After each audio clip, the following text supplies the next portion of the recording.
Another bombshell from the suspect who wants to turn state witness in the missing Sabongeros case.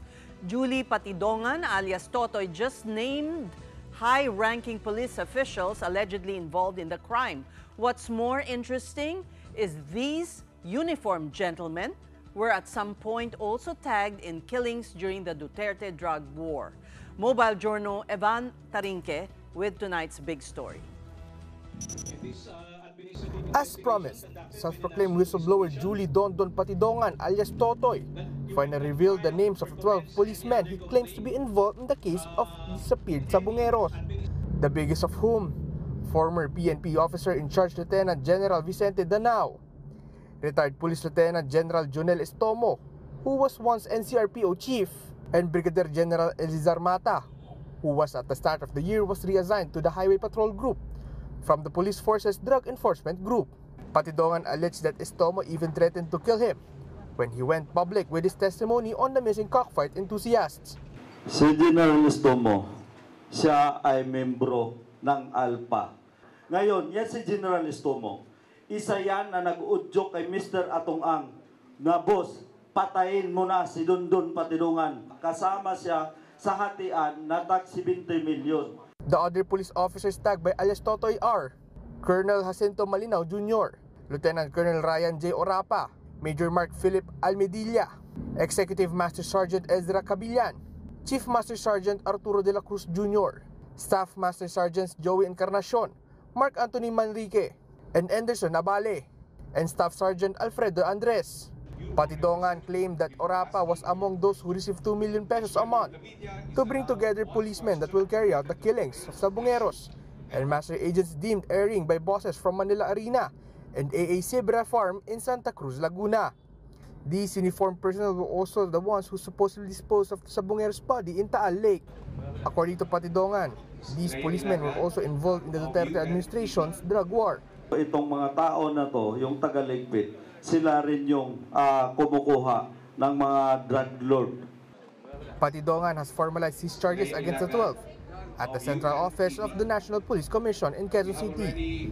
The suspect who wants to turn state witness says he could name more officers in the coming days. 12 lang yung active, yung iba nito retired at saka dismiss. Hindi ako nagkakamali, nasa 30 to. With Patidongan's testimony as basis, the commission says the policemen can be liable of administrative cases for grave misconduct and conduct unbecoming of a police officer. If proven true, this would warrant their dismissal. Though the mood is somber, victim's family gathered to celebrate the 76th birthday of Carmelita Lasco, mother of Master Agent Ricardo, who went missing 4 years ago in Laguna. Her only birthday wish is for justice to finally prevail. Masakit sa isang magulang ang ganitong ginagawa ng mga taong mga may pera, binibili ang tao. Talagang hinihingi ko sa Panginoon na bago man lang ako pumikit, mabigyan ng hustisya yung aking anak. Lahat kami. Patidongan was emotional in greeting Mrs. Lasco, while he admitted being part of the grand scheme that resulted in the disappearance of dozens of Sabongeros. Alias Totoy hopes the long arm of the law would finally catch up to the perpetrators of what he called unimaginable crime. Una, pasalamat ako sa Panginoon na hanggang ngayon, buhay pa ako.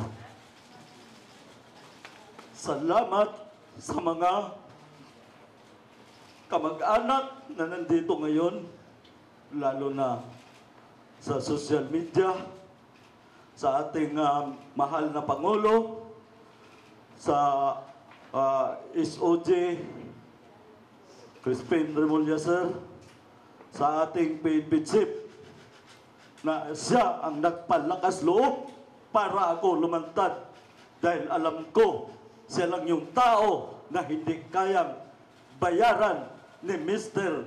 Atong Ang. Justisya para sa miling Sabongeros! Justisya!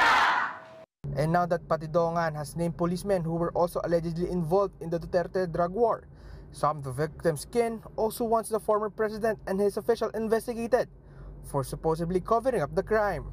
Yeah. prior sa paglabas ng ating whistleblower, natutulog tong kasong to. So, isang significant aspect yon na walang pag-usad yung kaso. Relatives of missing Sabongeros also plead, do not stop search operations in Taal Lake until all the missing Sabongeros are accounted for.